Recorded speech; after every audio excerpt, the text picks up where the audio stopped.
নমস্কার বন্ধুরা, সুইটি সহজ রান্নায় আপনাদের অনেক অনেক স্বাগত। আজ আপনাদের সঙ্গে শেয়ার করব পাকা কলার একটি রেসিপি। খুব বেশি পেকে যাওয়া কলা 2-3 দিন ঘরে থাকলেই দেখবেন খোসাটা কালো হয়ে যায়, তখন আর কেউ খেতেও চায় না, তখন ফেলে দেওয়া ছাড়া আর কোনো অপশানও থাকে না। তাই ফেলে না দিয়ে মাত্র 2টো উপকরণ মিশিয়ে বানিয়ে নিলাম এইরকম একটা রেসিপি। তো শেষ পর্যন্ত ভিডিওটা দেখার অনুরোধ রইল। তো প্রথমেই আমি কলাগুলোর খোসা ছাড়িয়ে নিচ্ছি।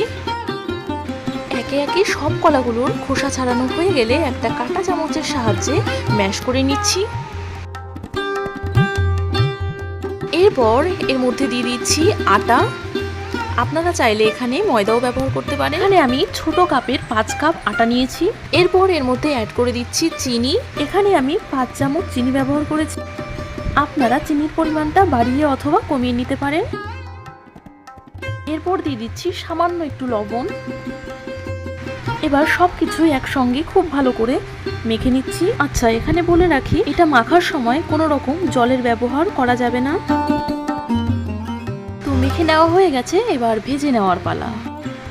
তো ভেজে নেওয়ার জন্য কড়াতে তেল গরম করে নিয়েছি এবং ঠিক এইভাবে ফুলুরির মতো করে তেলের মধ্যে ছেড়ে দিচ্ছি।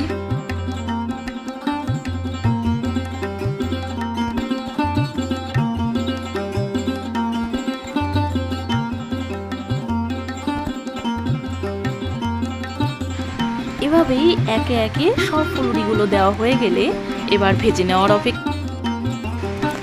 আচ্ছা, এক সাইড ভাজা হয়ে গেলে এবার ফুলুরিগুলোকে উল্টে দিতে হবে।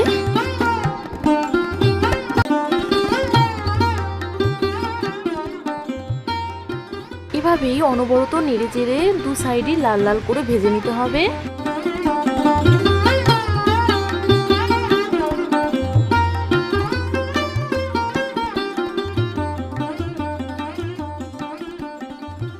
লাল লাল করে ভেজে নেওয়া হয়ে গেছে, এবার অন্য একটা পাত্রে তুলে রাখবো। এই রেসিপিটা সন্ধ্যাবেলায় চায়ের সঙ্গে জাস্ট জমে যাবে। ঠিক একইভাবে বাকিগুলোও ভেজে নেব। আপনারা বাড়িতে অবশ্যই বানাবেন, আশা করি ভালো লাগবে। ভিডিওটি যদি ভালো লেগে থাকে তাহলে অবশ্যই লাইক, কমেন্ট, শেয়ার করবেন। আর নেক্সট ভিডিও পাওয়ার জন্য নতুন বন্ধুরা অবশ্যই চ্যানেলটি সাবস্ক্রাইব করে পাশে থাকবেন। আজ বিদায় নিচ্ছি, দেখা হবে অন্য কোনো ভিডিওর সঙ্গে। ততক্ষণ পর্যন্ত সবাই ভালো থাকবেন, সুস্থ থাকবেন। সম্পূর্ণ ভিডিওটি দেখার জন্য আপনাদের অনেক অনেক ধন্যবাদ। টাটা।